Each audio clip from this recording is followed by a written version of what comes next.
Number 3. I was at the northeastern corner of Three Rings Ranch in 1984 when it had horses in the SoCal's Inland Empire. It had been 3 weeks or more since I'd taken anything legal or illegal. I've never really been much of a drinker, and there was about 8 other people with me. I was in the area of one of the golf courses which wasn't used due to a deep cavern forming from the flash floods. The night foreman kept about 200 head of cattle there. Somehow 4 of the horses had gotten out, and we had to search the ranch for them. It was just before lunch, and the day was quite pleasant, sometime between May and July. We found 2 of the 4 mares, and they were very skittish when we found them. They came up to the truck before we even stopped. After that, we then went to the top of the last hill in search of the other 2. When we got there, this thing became visible. What it was, I don't know. I will describe it to you the best I can. It was about 7.5 feet tall.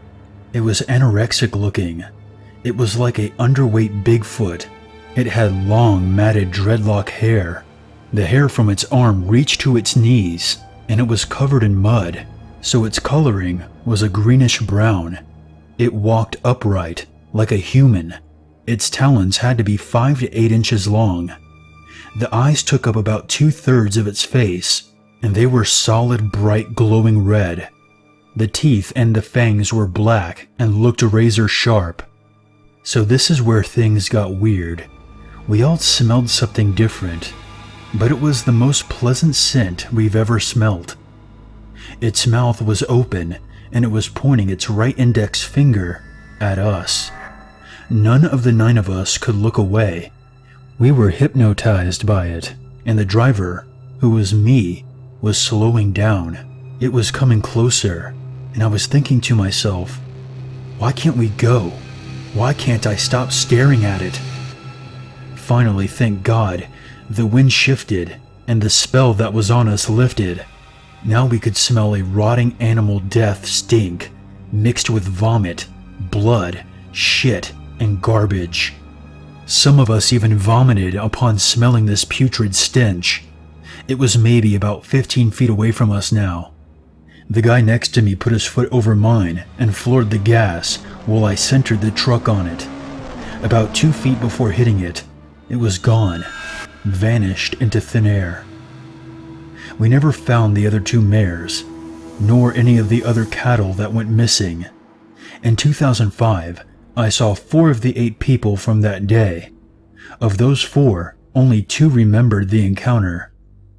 One of them said that the other 4 remembered nothing as well. I wonder if it has anything to do with the hypnosis it put us under that day. That's definitely the scariest shit I've ever seen. Number 2. For starters, I'm a 22-year-old female who currently lives in Sweden. During the winter, the sun is only up for a few hours a day, so it's dark pretty much all the time when you're not in school or at work. This is something I'm used to. I'm not really afraid of the dark. Last year, I was out riding. I'm 20 at this point. I live on a small farm with a bunch of cattle and a few horses. I was helping my dad and brother move some of the cows one afternoon. The sun had set a few hours prior. The pasture they were being kept in before we moved them had a broken fence and wasn't safe anymore since it was barbed wire. My horse at the time was 3.5 years old, so she was still a bit jumpy. She needed to learn the ropes. A young calf got separated from the group, and I had to chase after it, as my brother and dad had to stay with the rest of the cattle. After a few kilometers, I had lost track of the calf since it was a dense forest. I was walking on a small path with my horse, named Destiny.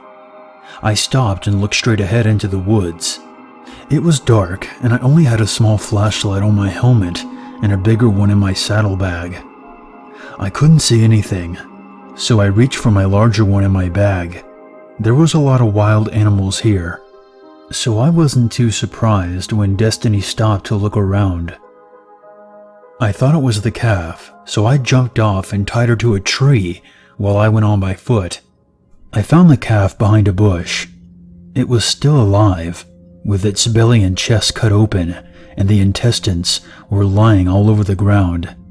I almost threw up at the sight, as I thought it was dead before it began wheezing and groaning. I grabbed my knife to put it down. When I had done so, I heard a branch snap behind me. There's only two things that step on branches in the woods: bears and humans, and there are no bears this far south. I turned around and saw a tall figure with deer horns next to a large tree. The eyes were glowing a bright light. I froze, not moving a muscle. As I stood there, the thing moved closer, moving in between trees. I soon snapped out of it, tossed my flashlight at the thing to scare it, and began running back to Destiny. I swear I could hear the thing screech and hiss as I ran. I didn't look back. I didn't want to. When I got to her, she was stomping her hooves on the ground, clearly upset. I didn't have time to untie her and just cut the rope, as I still had the bloody knife in my hand. I threw myself onto her and she took off running. It was hard to see, since now I only had the small flashlight on my helmet left, but I didn't care. All I could think of was getting back to my dad and brother, or die trying. Even being the young horse Destiny was, she skidded to a stop once we reached the herd, which by this time was in the barn house. I explained what happened, and my dad's face went completely pale as he grabbed his gun and took a few laps around the farmhouse with his horse without finding anything.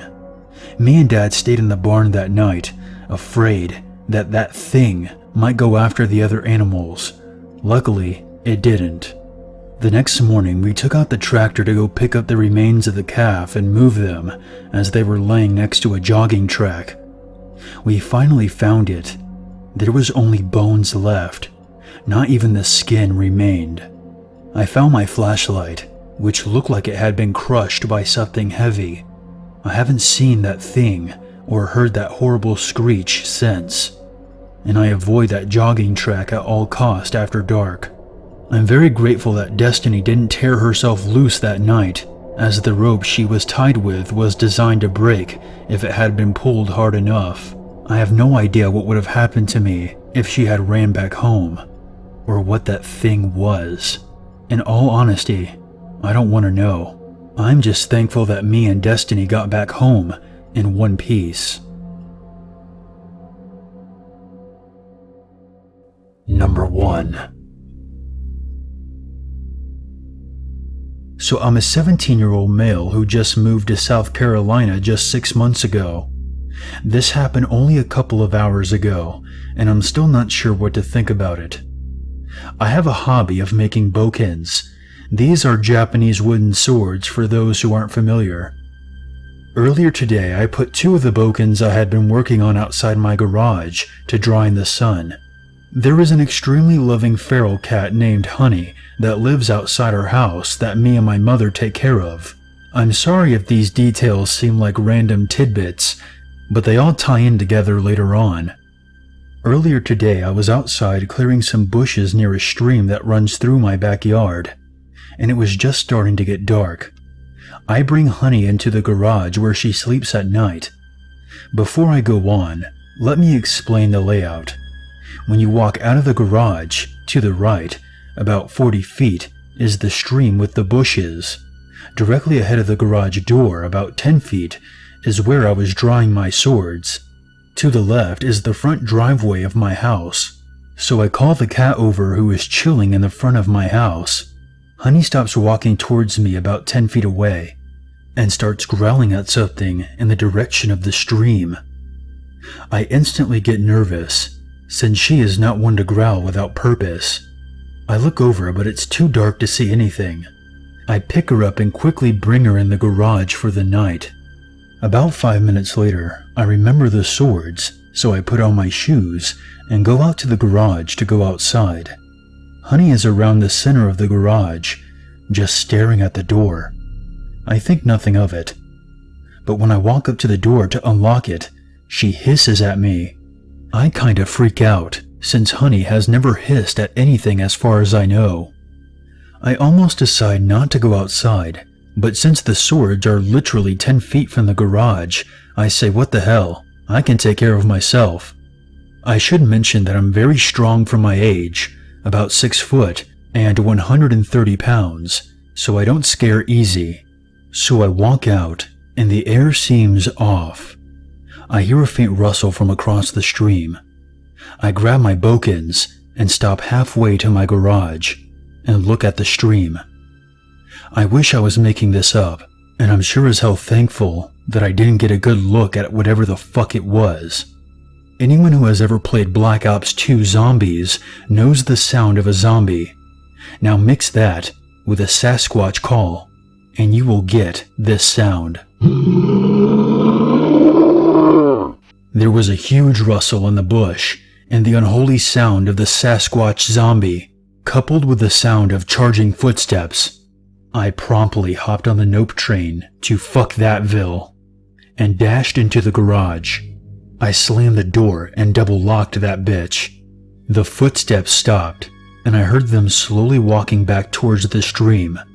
I looked behind me to see the cat, with her fur and tail sticking up, and slightly growling. I stood there and tossed the smallest of the 2 swords to the ground, and kept the largest one in my hand. I eventually relaxed enough to feed the cat and walk back inside. I turned on the back light, but saw nothing. I told my mom, but she doesn't really believe me. She does agree that there might have been something outside though, as she knows that I don't have the tendency to make shit up.